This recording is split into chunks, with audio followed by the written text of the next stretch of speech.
ආයිබෝන් දුවේ පුතේ උසස් පෙළ ජෛව පද්ධති තාක්ෂණවේදී 12 වෙනි ශ්‍රේණියේ 9 වන ඒකකේ අපි ආරම්භ කරලා තියෙන දුවේ පුතේ අපි අද දොළ පුතාලත් එක්ක කතා කරන්න බලාපොරොත්තු වෙන්නේ 12 වෙනි ශ්‍රේණියේ 9 වන ඒකකේ දෙවන කොටස දුවේ පුතේ ආහාර පාඩම නේද? දොළ පුතාලා මේ වෙනකොට අපිත් එක්ක 12 වෙනි ශ්‍රේණියේ පළවන ඒකකේට 12 වෙනි ශ්‍රේණියේ 9 වන ඒකකේ පළවන කොටසට අදාළ කොටස් අපි සාකච්ඡා කරමින් පවතිනවා දුවේ පුතේ. අපි අද ආරම්භ කරන්නේ පටන් ගන්නේ ආරම්භ කරන්න සූදානම් පුතේ උසස් පෙළ ජෛව පද්ධති තාක්ෂණවේදී 9 වන ඒකකය. බලන්න දුවේ පුතේ 9 වන ඒකකයේ 9 වන ඒකකයේ තමයි ගුණාත්මක ආහාර නිෂ්පාදනයක් සඳහා ක්‍රමවේද සැලසුම් කිරීම දුවේ පුතේ. ඉතින් මේකේ පළවෙනි කොටස විදිහට අපි දොළ පුතාලත් එක්ක ආහාර නරක් වීමට අදාළ කරුණු සාකච්ඡා කරලා තියෙන දුවේ පුතේ.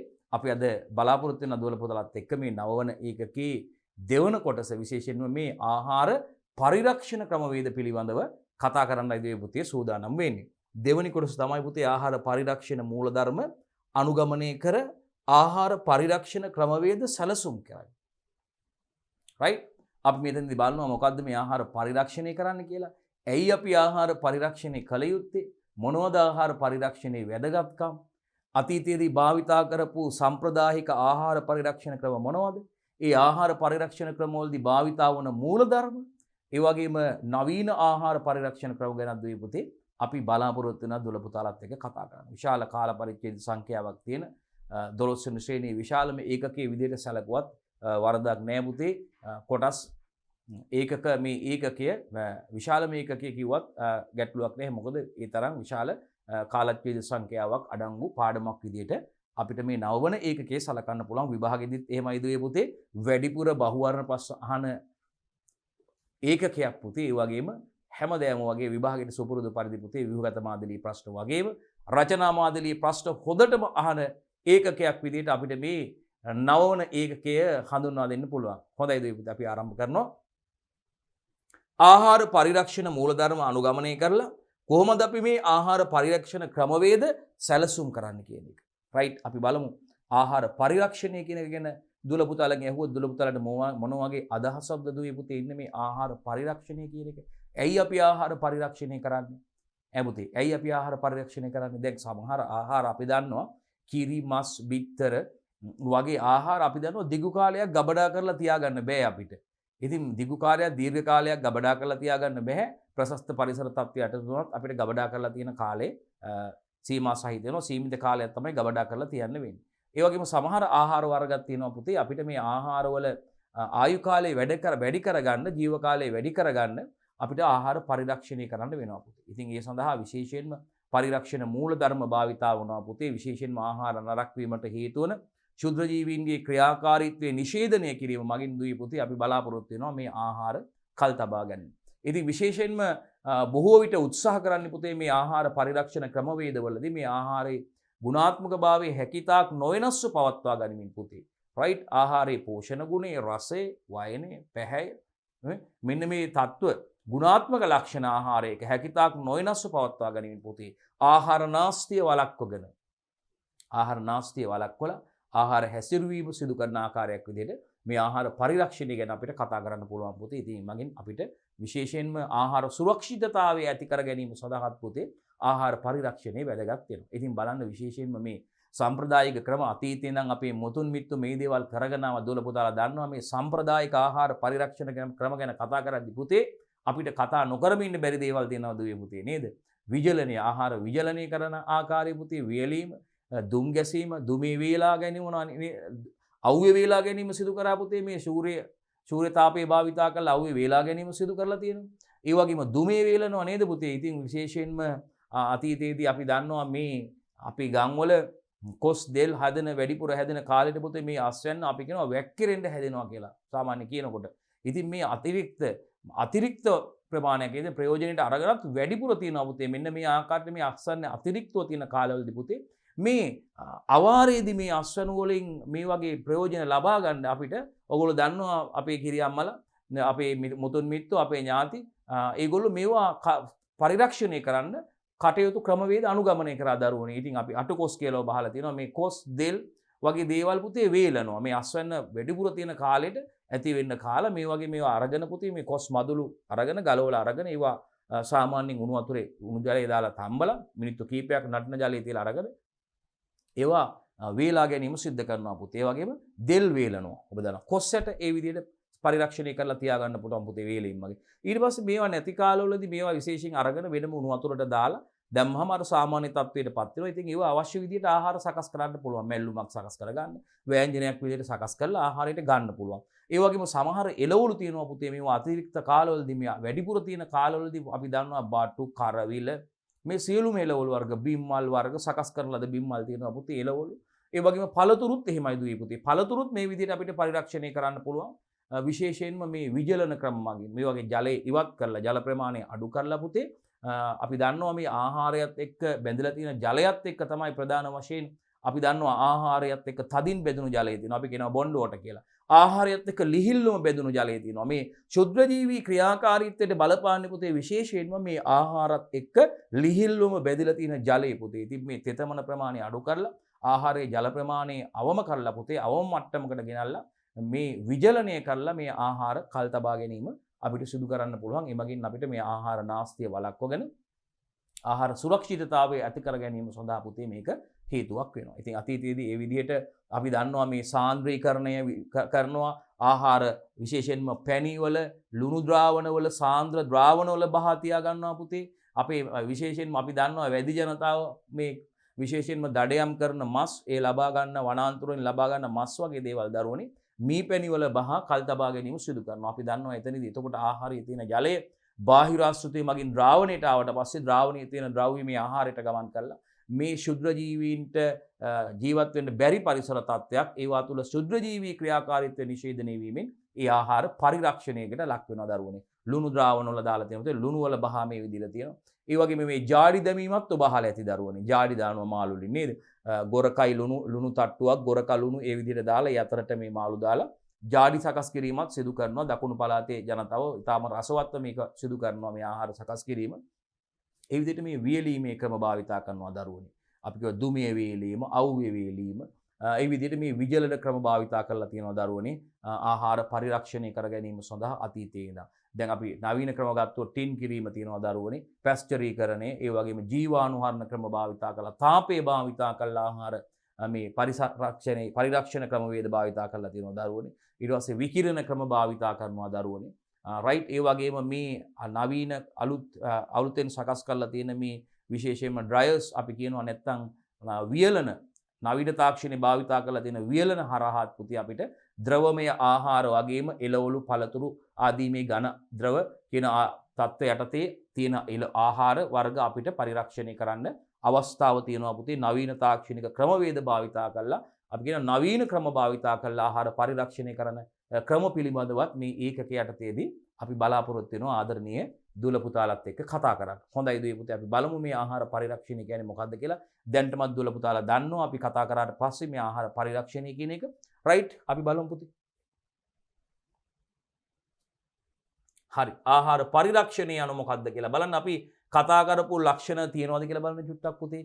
අපි කියපු අර්ථ දැක්වීම මෙන්න මේ අර්ථ දැක්වීම දුවේ පුතේ මතක තියාගන්න ඕනේ. ව්‍යුහගත මාදිලියේ ප්‍රශ්නයක ආහාර පරිරක්ෂණය හඳුන්වන්න කිව්වොත් පුතේ ඒ අර්ථ දැක්වීම ඒ අයුරින්ම හරියටම ලියන්න ඕනේ. නැත්නම් ලකුණු දෙන්නේ වෙනත් වචනයි පවා පුතේ ඒ විදිහටම තියෙන්න ඕනේ. සමහර දේවල් තද කළු අකුරින් ඒගොල්ලෝ අපිට මේ විශේෂයෙන්ම උත්තර පත්‍රවල දීලා තියෙන වගේ මේ මාකින් එකේ ඒවා අනිවාර්යයෙන් මේ වචන තියෙනවා. සමහර දේවල් තද කළු අකුරින් ලියලා තියෙන වචන අනිවාර්යෙන් මේකට තියෙන්න ඕනේ. අර්ථ දැක්වීම දැන් ව්‍යුහගත ප්‍රශ්න පත්‍රයේ ලකුණු නැති වෙන්නේ ගොඩක් ඒකයි. ළමයි මේ අර්ථ දැක්වීම වෙනස් කරලා වෙනත් අර්ථ දැක්වීම ලියුවට ලකුණු හම්බෙන්නේ නැහැ. දැන් බහුවර්ණ ප්‍රශ්න වල රචනා ප්‍රශ්න පත්‍රවලත් අපිට ඒවා කරන්න පුළුවන් ලියන්න එකේ අවස්ථා තියෙනවා. නමුත් ව්‍යුහගත රචනා ප්‍රශ්න පත්‍රයේ ළමයි කියන හොඳටම කරා සර් හොඳටම කරලාව මේක අපි නමුත් ලකුණු නැහැ කියනවා. ඉතින් හේතුව තමයි ව්‍යුහගත ප්‍රශ්න පත්‍රය සඳහා සූදානම් වෙලා නැහැ. නිවැරදිව පාඩම් කරලා මතක තියාගෙන අවබෝධයෙන් තියාගෙන හිටියොත් අපිට ව්‍යුහගත ප්‍රශ්න පත්‍ර වලට හැකියතාක් පිළිතුරු ලියලා හුරු වීමම තමයි පුතේ අපිට ව්‍යුහගත ප්‍රශ්න පත්‍රයේ මේ નિયમિત පැයක කාලය තුල ව්‍යුහගත රචනා ප්‍රශ්න 4ක් ලියන්න ඕනේ අපි. එක ප්‍රශ්නයකට ලකුණු 75 ගානේ ප්‍රශ්න 4ට ලකුණු 300ක් හම්බ වෙනවා. ඉතින් මේ ලකුණු 300 පැයකින් එකතු කරගන්න ඕනේ අපි. ඉතින් මේ ලකුණු 300 පැයක් ඇතුළත සම්පූර්ණයෙන් එකතු කරගන්න වෙයි 300න් වැඩි ලකුණු ප්‍රමාණයක් ලබා ගන්න හැකියාවක් තියෙන්නේ වැඩිපුර ව්‍යුහගත රචනා ප්‍රශ්න වලට පිළිතුරු ලියලා හුරු වෙච්ච දරුවන්ට පමණයි ආදරණීය දුවේ පුතේ. එහෙනම් ඉතින් අපි බලනවා වැඩි වෙලාවක් ගන්න නැතුව මේ ආහාර පරිරක්ෂණය කියන එක මොකක්ද කියලා අර්ථ දක්වන්න. හොඳට මතක තියාගන්න දුවේ පුතේ මෙන්න මේ අර්ථ දැක්වීම තමයි ඒව විභාගයේදී මේ පාර ව්‍යුහගත මාදිරී ප්‍රශ්නයක ඇහුවොත් ආහාර පරිරක්ෂණය හඳුන්වන්න කියලා නැත්නම් ආහාර පරිරක්ෂණ මූලධර්ම පැහැදිලි කරන්න කියලා රචනා ප්‍රශ්නයක ඇහුවත් ඔබ මේ අර්ථ දැක්වීම නිවැරදිව සඳහන් කරන්න ඕනේ පුතේ. විශේෂයෙන්ම ව්‍යුහගත මාදිරී ප්‍රශ්නවලදී ඒගොල්ලෝ අනිවාර්යයෙන්ම උත්තර පත්‍ර පරීක්ෂා කරනකොට අනිවාර්යයෙන්ම කියලා තියෙන්නේ මේ අර්ථ දැක්වීමට අදාළ කරුණු මේ ආකාරයෙන්ම තියෙන්න ඕනේ. සමහර අර්ථ දැක්වීම වල කළු අකුරින් ඇඳි මේ තියෙන පද අනිවාර්යයෙන්ම තියෙන්න ඕනේ. ඒව නැත්නම් වැරදි. ඉතින් ඒකයි මේ ව්‍යුහගත ප්‍රශ්න පත්‍රයේ ළමයිට ගොඩක් ලකුණු අඩු වෙන්න හේතුව. අවසන් ප්‍රතිඵලයේ අඩු වෙන්නත් ඒක බලපානවා පුතේ. රයිට්. එහෙනම් බලමු. හොඳයි දුවේ පුතේ ආහාර පරිරක්ෂණය කියලා කියන්නේ මොකක්ද කියලා අපි දැන්ටමත් දුර දොපතාලට කියලා තියෙන්නේ. බලන්න ඕගොල්ලන්ට හරියටම බලන්න පුතේ මේ බලන්න. ආහාරයක පෝෂණ ගුණය, වයනේ, රසය, පෙනුම ආදී අපි ඒවට කියනවා මොනවද? ඒවා තමයි ගුණාත්මක ලක්ෂණ. මොනවද පුතේ ආහාරයක ගුණාත්මක ලක්ෂණ? මෙන්න පුතේ. right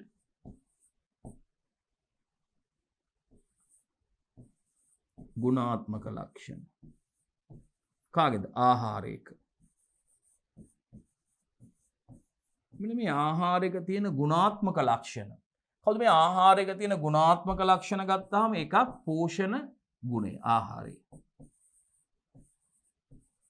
පෝෂණ ගුණය ගුණාත්මක ලක්ෂණයක් ආහාරයක තියෙන. තව එකක් තමයි වයනය.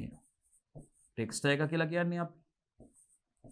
තවත් එකක් තමයි රසය. ගුණාත්මක ලක්ෂණයක්.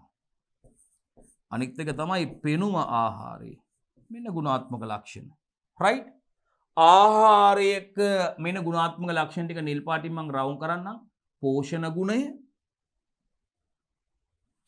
අනිවාර්යයෙන් මතක තබා ගත යුතුයි පුතේ. ඒකයි කාලය අරන් කරන්නේ. පෝෂණ ගුණය, වයනය,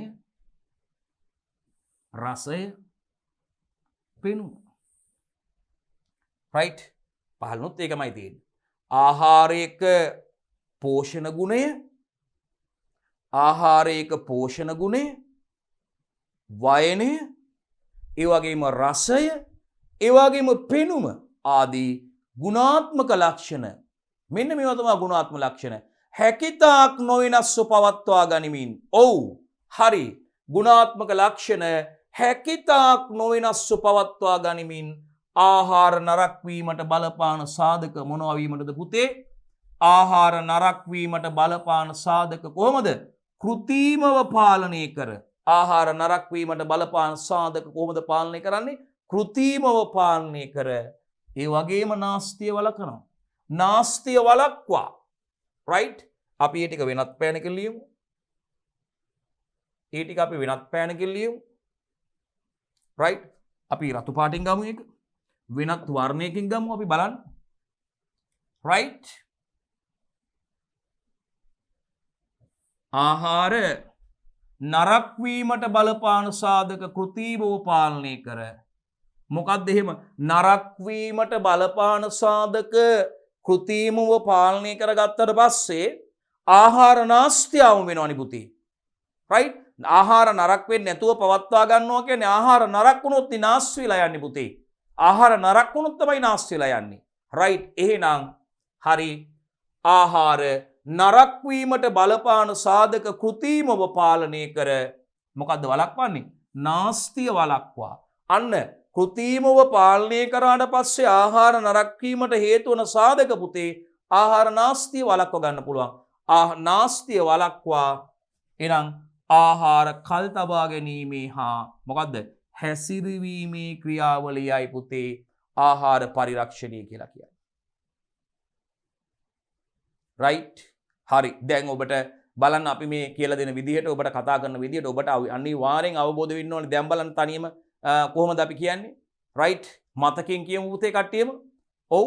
ආහාර පරිරක්ෂණය කියන්නේ මොකක්ද කියලා? හරි බලන්න. ඔව්. එතකොට අනිවාර්යෙන්ම මතක තියාගන්න ඕනේ පුතේ ඔබ මේ ටික අනිවාර්යෙන් ප්‍රැක්ටිස් කරගන්න ඕනේ මේ ආකාරයටම. ඉතාම හොඳින් ප්‍රැක්ටිස් කරගත යුතුයි. මොකද ව්‍යුහගත මාදිරී ප්‍රශ්නික මේ අර්ථ දැක්වීමක් අහපුවාම ඒ අර්ථ දැක්වීමට අදාළ කරුණු ඒ පොයින්ට් ටික ඒ විදිහටම කිසිදු වෙනසක් නොකර ඒ ආකාරයෙන් ලියන්න ඕනේ. රයිට් මතක තියාගන්න එහෙනම්. හරි. එහෙනම් පැහැදිලි දුවේ පුතේ මොකද්ද? ආහාර පරිරක්ෂණය කියන එක ස්ථීරවම ඔබට දැන් මතකයි. අමුතුවෙන් පාඩම් කරන්න දෙයක් නෑ පුතේ. උගන්නන වෙලාවට අවබෝධයෙන් අහන් ඉන්න පුතේ. යම් කිසි දෙයක් උගන්නන වෙලාවට පුතේ BST වෙන්න ඕනේ ඕනම විෂයක් ඔබ උසස් පෙළ ඔබ ඉගෙන ගන්න ඕනම විෂයක් පුතේ ඔබ අවබෝධයෙන් කරනවා නම් පුතේ ඔබ අවබෝධයෙන් කරනවා නම් කරන වැඩේ එක අරමුණක හිත පිහිටවගෙන පුතේ ඔබ අවබෝධයෙන් කරනවා නම් ඔබට මේ වැඩේ සාර්ථක කරපුවා අති සාර්ථක කරගන්න පුළුවන්. පොඩ්ඩක් කල්පනා කරලා බලන්න දුවේ පුතේ ඔබ ඊ타ත්ම අවබෝධයෙන් ඒක හොඳට ධාරණය කරගෙන ඒ වැඩේටම අවධානය යොමු කරමින් කරපු වැඩක් අධ්‍යයන කටයුත්තක් බලන්න ඔබට තවමත් මතක ඇති. ඒ සමහර අර්ථ දැක්වීම ඔබ බොහෝම ඕනෑකමින් උනන්දුවෙන් කැපවීමෙන් මහන්සි වෙලා පාඩම් කරගත්තාම ඒවා අවබෝධයෙන් ඔබ අවබෝධ කරගත්තාම පුතේ ඔබට ඒක අමුතුවෙන් ආයෙ පාඩම් කරන්න දෙයක් නැහැ. ඒක මතකයි විභාගෙට විතරක් නෙවෙයි බලන්න ඔබේ ජීවිතයේ සමහර දේවල් ජීවිත කාලෙම මතක තියෙන අර්ථ දැක්වීම ඇති ඔබ. රයිට් ජීවිත කාලෙම උසස් පෙළ පන්තියේදී විතරක් නෙවෙයි සමහර සාමාන්‍ය පෙළ පන්තියේදී ඔබ ඉගෙන ගත්ත දේවලුත් ඇති විශේෂ කාරණු ඔබ අවබෝධයෙන් මේ දේවල් කරගෙන මතක් කරගෙන අවබෝධයෙන් ඒක තේරුම් ගත්ත අවස්ථාවන් වල මතක් කරලා බලන්න තව අපිටත් එහෙම දේවල් තියෙනවා තවමත් අදටත් මතක අර්ථ දැක්වීම තියෙන උසස් පෙළ ඉගෙන ගත්ත දේවල් වල රයිට් ඔබටත් ඒ මතකේ ඒ විදිහටම පවත්වා ගන්න දුවේ පුතේ BST වලට විතරක් නෙවෙයි තාක්ෂණ වේදේ සඳහා අනිවාර්ය විෂයක් තියෙනවා අපිට සපෝට් එක දෙන සබ්ජෙක්ට් එක සයන්ස් ෆෝ ටෙක්නොලොජි SFT තියෙනවා ඊට පස්සේ ඔබේ තර්ඩ් සබ්ජෙක්ට් එක තියෙනවා ICT හරි ඇග්‍රි හරි මොන හරි ඔබ තෝරාගත්ත ඔබේ තුන්වෙනි විෂය තියෙනවා මෙන්න මේ විෂයන් තුනටම පුතේ 100% බැලන්ස් එකේ ඔබ පාඩම් කරන්න ඕනේ ඒ විෂයන් සියල්ලම වැදගත් විෂයන් ඉහළ මට්ටමක තියෙන විෂයන් උසස් පෙළ තියෙන්නේ ඉතින් විශේෂයෙන්ම තාක්ෂණ වේදේ විෂය ධාරාව හදාරන දරුවෙක් BST කරන දරුවෙක්ගේ නම් ප්‍රධානතම විෂය තමයි BST ජෛවික තාක්ෂණ වේදේ බයෝසිස්ටම් ටෙක්නොලොජි. එයාට අනිවාර්යෙන් කරන්න තියෙන කම්පල්සරි සබ්ජෙක්ට් එක තමයි තාක්ෂණ සහ විද්‍යාව. ඒ වගේම ඔබේ අතිරේක විෂය තුන්වෙනි විෂයත් මේවා එක හා සමාන වටිනාකමකින් යුක්ත විෂයන් පුතේ. ඒක නිසා අනිවාර්යයෙන්ම මේ විෂයන් තුනටම බැලන්ස් කරගෙන වැඩ කරනකොට පාඩම් කරනකොට ඒ අනුව ඔබ සිදු කරත් ඒ කටයුතු සාර්ථකව අවසන් ප්‍රතිඵලයකට යන්න පුළුවන් පුතේ උසස් පෙළ ඒ සාමාර්ථ තුනක් කියන එක ස්ථීනයක් නෙවෙයි ක්‍රමානුකූලව ඒම් එකක් තියාගෙන ඒ ටාගට් එකට වැඩ කරා නම් අනිවාර්යෙන් මේක ඇචීව් කරන්න පුළුවන්. හොඳයි පුතේ අපි යනවා ඉදිරියට. අපි ආහාර පරිරක්ෂණය ගැනයි කතා කරේ. රයිට්. ආහාර පරිරක්ෂණයේ වැදගත්කම හා අරමුණු වලටයි පුතේ අපි ඊළඟට යන්නේ. ඔන්න ඊළඟට අපිට වැදගත් වෙන්නේ මොනවද මේ ආහාර පරිරක්ෂණයේ වැදගත්කම්? ඇයි අපි ආහාර පරිරක්ෂණය කරන්නේ? ඒ වගේම මේ ආහාර පරිරක්ෂණය කිරීමේ අරමුණු ඔබ්ජෙක්ටිව් මොනවද කියන එක අපි කතා කරන්න යනවා පුතේ. අපි කලින් කිව්වා වගේම පුතේ අපිට මේ ආහාර පරිරක්ෂණය කරගන්න ඕමනාව වෙන්නේ. ඇයි? නේද පුතේ අපි කිව්වා. ඒ වගේම මොනවද මේ ආහාර පරිරක්ෂණය කිරීමේ අරමුණු කියන එක ගැන අපි දැනගෙන ඉන්න ඕනේ පුතේ විශේෂයෙන්. බලන්න එකක් ආහාරයේ ෂෙල්ෆ් ලයිෆ් එක වැඩි කරන්න වැදගත් වෙනවා. මොකද්ද පුතේ ෂෙල්ෆ් ලයිෆ් එක කියන්නේ? ආහාරයේ ජීව කාලය නැත්නම් ආහාරයේ ආයු කාලය. ඒ කියන්නේ එහෙනම් ආහාරයේ ආයු කාලය වැඩි කරගන්නවා කියන්නේ මොකද්ද පුතේ? මේ ආහාරය තුල තියෙන ඉන්ද්‍රිය ගෝචරතා ලක්ෂණ පුතේ නේද පුතේ? විශේෂයෙන්ම අපි කියනවා අපි අර කතා කරපු අර ආහාරයේ ගුණාත්මක ලක්ෂණ කියන ඒවාට මේක සමානකමක් තියෙනවා කතා කරනකොට මේ ගුණාත්මක ලක්ෂණම තමයි මේ ඉන්ද්‍රිය ගෝචරතා ලක්ෂණ. අපේ මේ පංචේන්ද්‍රියින්ට ගෝචර වන ලක්ෂණ තියෙනවා පුතේ. අපි මොනවද පංචේන්ද්‍රියින් පුතේ? ඇස, කන, නාසය, දිව, සම. ශරීරය කියන්න පුළුවන් සමනේ. ඉතින් අපි අල්ලලා බලනකොට පුතේ අපිට ආහාර වල මෘදු බව, තද බව, රළු ගතිය, පුතේ සීනුදු ගතිය ඒවා අපිට දකින්න හඳුන ගන්න පුළුවන් පුතේ ටෙක්ස්ට් එක. වයනේ. ඒ වගේම දුවේ පුතේ අපිට පියවියසින් නිරීක්ෂණය කරපුවම අපි දන්නවා මේ ආහාර වල වර්ණය, ගුණාත්මක තත්ත්වයේ මස් වල වර්ණය, ගුණාත්මක බිත්තර වල වර්ණය, ගුණාත්මක එළවලු හා පළතුරු වර්ණය, ෆ්‍රෙෂ් නැවුම් එළවලු පළතුරු වල නේද පුතේ?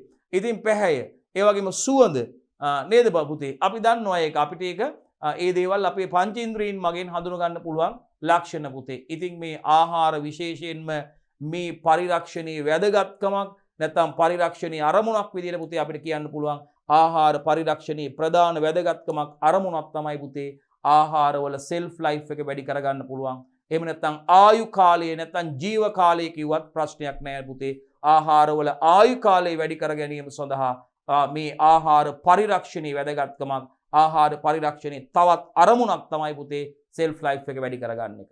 රයිට්? හරි. ඒ කියන්නේ මෙන්න මේ කියන ලක්ෂණ අපි කියන මේ ඉන්ද්‍රිය ගෝචරතා ලක්ෂණ නොයනස්ව පවත්වා ගන්න පුළුවන්.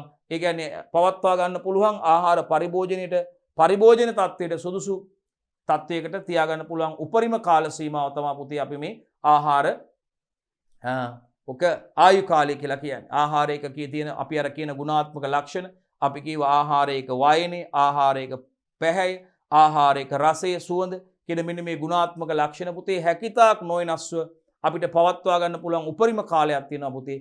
අන්නේ කාලේ තමයි අපි ආහාරයක සෙල්ෆ් ලයිෆ් එක නැත්නම් ආයු කාලය කියලා කියන්නේ. එහෙනම් ආහාර පරිරක්ෂණයේ ප්‍රධාන වැදගත්කමක් ආහාර පරිරක්ෂණයේ අරමුණක් විදිහට පුතේ අපිට කියන්න පුළුවන් ආහාරයක ආයු කාලය වැඩි කර ගැනීම සඳහා පුතේ ආහාර පරිරක්ෂණය කරනවා. ඒ වගේම ආහාරයට අගය එකතු කිරීම තුළින් කල් තබාගත හැකි නිෂ්පාදන ඇති කිරීම. අන්න value added ආහාරයට අගය එකතු කරනවා පුතේ. දැන් අපි දන්නවා අගය එකතු කළ කුකුල් මස් ආශ්‍රිත නිෂ්පාදනයක් තමයි පුතේ අපි කියනවා marinated chicken. අපි කියනවා පදම් කළ කුකුල් මස්. ඒ වගේම smoked chicken දුම් ගැසූ කුකුල් මස් value added. අන්න අගය එකතු කළ ආහාර. මේ බලන්න දුම් ගැසීම මගින් ආහාරයට බලන්න ආහාරයට රසය වෙනස් වෙනවා, ආහාරයේ සුවඳක් එනවා. ඒ වගේම මේ ආහාර කල් තබා ගැනීමට ආහාරයේ ආයු කාලය වැඩි කරගන්නත් ඒක හේතුවක් වෙනවා පුතේ. ආහාර කල් තබා ගන්න හැකියාවක් ලැබෙනවා මේ පරිරක්ෂණ ක්‍රම තුලින් මූලධර්ම භාවිතා කිරීම මගින්. ඒ කියන්නේ ආහාරයට අගය එකතු කිරීම අපි එකට කියනවා value added පුතේ. උදාහරණයක් විදිහට සරලම උදාහරණයක් තමයි මේ අගය එකතු කිරීමට පුතේ අපිට විශේෂයෙන්ම මස් ගත්තොත් අගය එකතු කළ මස් නිෂ්පාදනය විදිහට පදම් කළ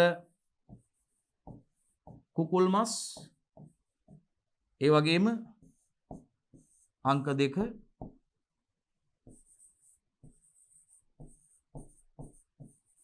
දුම් ගැසූ කුකුල් මස් ස්මෝක්ඩ් චිකන් කියලා තියෙනවා. මේවා සුපිරි වෙළඳ සැල් වල මිලදී ගන්න තියෙනවා. රයිට්? සුපිරි වෙළඳ සැලකට ඔබට ගිහිල්ලා මිලදී ගන්න පුළුවන් ස්මෝක්ඩ් චිකන් එකක්. එහෙම නැත්නම් මැරිනේටඩ් චිකන් එකක්. ඔන්න අගය එකතු කළ ආහාර. ඔන්න ආහාරයට අගය එකතු කිරීම. පුතේ මේ ආහාරයක value added අගයක් එකතු කරපු මගින් පුතේ රයිට්? ආහාරයට මේ අගයන් එකතු කිරීම මගින් පුතේ පුළුවන් ආහාරයේ විශේෂයෙන්ම මේ ලක්ෂණ වැඩි දියුණු කර ගැනීම ආහාරයේ රසය නේද පුතේ? ඒ වගේම ආහාරයේ පැහැය, ඒ වගේම ආහාරයේ සුවඳ මේවා වැඩි කර ගැනීම තුළින් පුතේ ඒ වගේම ආහාරයේ ආයු කාලයක් පුතේ වැඩි වෙනවා. ඒ කියන්නේ ආහාර වැඩි කාලයක් තියාගන්න පුළුවන්. රයිට්? ඒකයි පුතේ ආහාරයට අගය එකතු කිරීම තුළින් කල් තබාගත හැකි නිෂ්පාදන අපිට ඇති කරන්න පුළුවන්. ඒ වගේම පුතේ මේ ආහාර පරිරක්ෂණයේ වැදගත්කමක් තමයි ආහාරයේ පෝෂණ ගුණය වැඩි කරන්න එක හේතුවක් වෙනවා. ආහාරයේ පෝෂණ ගුණය වැඩි කිරීමට හේතුවක් වෙනවා පුතේ ආහාර පරිරක්ෂණය කිරීම. දැන් ආහාර පරිරක්ෂණය කිරීමේ තවත් වැදගත්කමක් හා අරමුණක් තමයි පුතේ ආහාරයේ පෝෂණ ගුණය වැඩි කරන්න එක හේතු වෙනවා. රයිට්? ඒ වගේම ආහාර ද්‍රව්‍ය වල අතිරික්තය අපතේ යාම වළක්ව ගන්න පුළුවන්. බලන්නකො පුතේ මේ ආහාර අපි කියනවා සමහර එළවලු පළතුරු වගේ දේවල් පුතේ එක කාලයකට විතරයි හැදෙන්නේ, වාරයකට හැදෙන්නේ. ඉතින් මේ වාරයකට හැදෙනකොට සමහර කාලවල මේ එළවලු පළතුරු වර්ග පුදුමාකාර විදිහට ඉතා ඉහළ අස්වැන්නක් ලබා දෙනවා පුතේ. ගත්තාම අපි කියන වැක්කිරෙන්න හැදිලා තියෙන මේ පාර. ඉතින් මෙන්න මේ කාලෙදි පරිභෝජනය කරාට පස්සේ තව ඉතිරිත් වෙනවා. ගස් යට නිකන් විනාශ වෙලා යනවා හැදිලා. ඉතින් මෙන්න මේ ආකාරයට අපි පරිභෝජනය කරන ආහාර පරිභෝජනයට ගන්න ආහාර විශේෂයෙන්ම මේ එළවලු පළතුරු වගේ දේවල් පුතේ මතක තියාගන්න. මේ එළවලු පළතුරු අස්වැන්න ගත්තට පස්සේ සමහර දේවල් කන්න එකට සැරයක් නේ පුතේ හැදෙන්නේ. ඉතින් සමහර කන්නවල හැමතැනම මේ බහුලව හැදෙනවා. එක එක ප්‍රදේශ වලට ආවේනික එළවලු පළතුරු වර්ගයක් තියෙනවා. සමහර ඒවා පොදුවේ ලංකාවේ ඕනම ප්‍රදේශයක හැදෙන ඒවාත් තියෙනවා පුතේ. බොහෝ විට අපි දන්නවා දැන් වියලි කලාපයට ආවේනික තියෙනවා තෙත් කලාපයට ආවේනික සෞම්‍ය කලාපයට ආවේනික එළවලු පළතුරු වර්ග තියෙනවා. සමහර දේවල් තියෙනවා ඕනම ප්‍රදේශයක හැදෙන දේවල් තියෙනවා. ඕනම දේශගුණික තත්ත්වයක් යටතේ හැදෙන එළවලු පළතුරුත් තියෙනවා. ඉතින් මේ කන්න එකට සැරයක් හැදෙන දේවල් තියෙනවා පුතේ නේද? රාම්බුට්ටන් නේද? සමහර ආම්බ ඒ වගේම කන්න දෙකේදීම හැදෙන ඒවාත් තියෙනවා. කාජු නේද? එවැනි පළතුරුත් තියෙනවා. එළවලු පළතුරු වර්ග තියෙනවා. කන්න දෙකේම හැදෙන ඒවාත් තියෙනවා. ඉතින් මේ සමහර කන්නවල අපි කතාවට කියනවා මේවා වැක්කිරෙන්න හැදෙනවා කියලා. ඉතින් මේ අතිරික්තයක් තියෙනවා, වැඩිපුර තියෙනවා. පරිභෝජනයට අරගෙන වෙළඳාමට යොදවලා සමහර දේවල් අපනයනය කරනවා. ඒ කරලත් ඉතුරු වෙනවා. සමහර දවස්වල මේ විකුණ ගන්නවත් බෑ කියලා ගොවියෝ කියනවා ඇවිල්ලා නේද? දැන් අපි ඔබ අහලා ඇති දැන් මේ සාමාන්‍ය රූපවාහිනී මාධ්‍යයේ අනිත් මේ රේඩියෝ වල එහෙම අපිට දැනගන්න ලැබෙනවා මෙන්න ගොවියෝ මේ වට්ටක්ක විසි කරලා විකුණ ගන්න බැරුව කියලා. වට්ටක ලොරි පිටින් කැලේට දාලා ගිහිල්ලා කියලා. බටු ලොරි පිටින් කැලේට දාලා ගිහිල්ලා කියලා. දැන් මේ කාලේ නම් අපිට එහෙම අහන්නත් විදිහක් නැහැ නේද? ඉතින් එළවලු විසි කරනවා කියලා දෙයක් අපිට අහන්නවත් ලැබෙන්නේ නැහැ. මොකද ඒ තරම් මේ වගේ හිඟයක් තියෙන්නේ විශේෂයෙන්ම මේ තියෙන ගැටලු සහගත තත්ත්වත් එක්ක පුතේ මේවා විශාල හිඟයක් තියෙනවා එළවලු පළතුරු වල. ඒක තමයි ඇත්තටම මේක තමයි ආහාර අර්බුදයක් පැන නැගින්න හේතුව. වැඩි වෙන ජනගහනයත් එක්ක ඉඩකඩ සීමා සහිත වෙනවා, ඉඩකඩ අඩු වෙනවා පුතේ. ඉතින් ඒක නිසා ඒකත් එක හේතුවක්. ඊට පස්සේ මිනිසුන්ගේ මේ කෘෂි රසායනික ද්‍රව්‍ය වල අනිශ්චිතභාවිතයත් ඒකට හේතුවක් වෙලා තියෙනවා. රයිට්? ඒ ගැනත් පොඩ්ඩක් අවබෝධයක් තියෙන්න ඕනේ. මොකද විභාගයේ ප්‍රශ්න අහනකොට මේ කාලීන ප්‍රශ්න අහනවා. දැන් වසර දෙකකම ප්‍රශ්න පත්‍ර වලට අහලා තිබ්බදුවේ පුතේ මේ කොරෝනා වසංගතයත් එක්ක මේ ගෘහස්ත ආහාර සංරක්ෂණය සඳහා ගෙවල් වල ගෙවතු වගා ඇති කර ගැනීමත් එක්ක මොන වගේ තත්ත්වයක්ද තියෙන්නේ? ඒකේ වැදගත්කම් ගැන විශේෂයෙන්ම අහලා තිනවා. මේ කොරෝනා වසංගතයත් එක්ක කොහොමද ආහාර සුරක්ෂිතතාවය ඇති කර ගැනීම සඳහා කටයුතු කරන්නේ? ඒ වගේම එවැනි ආකාරයේ සකස් වන බහුවර්ණ මාදිලී ප්‍රශ්නත් අවස්ථා දෙකකදීම විභාගයට අහලා තියෙනවා. රයිට්? එහෙනම් තවත් අරමුණක් නැත්නම් වැදගත්කමක් තමයි පුතේ ආහාර පරිරක්ෂණේ තවත් වැදගත්කමක් විදිහට අපිට කියන්න පුළුවන් මේ ආහාර ද්‍රව්‍ය වල අතිරික්තය අපත යාම වළක්ව ගන්න පුළුවන්. මේ විදිහට අපිට ඩිහයිඩ්‍රේෂන් කරලා නැත්නම් ආහාර විජලනය කරලා ආහාරයේ තියෙන ජල ප්‍රමාණය තෙතමන ප්‍රතිශතය අඩු කරලා එළවලු පළතුරු කල් තියා ගන්න පුළුවන් පුතේ. ඉතින් පළතුරු කියපුවාම දැන් දුවල පුතාලට මොන වගේ එළවලු පළතුරුද අපි මේ ආකාරයට කල් තියා ගන්න යොදා ගන්න පුළුවන්? සියලුම එළවලු පළතුරු බහුතරයක් විදිහට වරක, ඒ වගේම අඹ, ගස්ලබු, ඒ වගේම අපි පැපොල් කියලා කියනවා නේද? ඒ වගේම දුවේ පුතේ අපිට ඒ විදිහටම වරක වගේ දේවල් කල් තියා ගන්න පුළුවන්. අන්නාසිත් ඒ ආකාරයට අපිට විජලනය කරලා කල් තියා ගන්න පුළුවන්. වියලන ලද එළවලු පළතුරු විදිහට. එළවලුත් සියලුම එළවලු වර්ග අපිට ඒ ආකාරයට විජලනය කරන්න පුළුවන්. කතොර මුරුංග ඔබ සමහරට කිව්වත් පිළිගන්නේ පවා නැති වෙයි. මොකද සමහර ඒ වගේ සියලුම පලා වර්ගත් පුළුවන් අපිට ජලයේ ඉවත් කරලා විජලනය කරන්න. ගොටුකොළ, මුකුණු වෙන්න, කංකුම්, පලා වර්ග, පොල් පලා මේ ඒ වගේ සියලුම පලා වර්ග අපිට වේලන්න පුළුවන්. ජල ප්‍රතිශතය අඩු කරලා ඒවා ඇසුරුම් කරණය කරලා අලෙවි කරන්නත් පුළුවන්.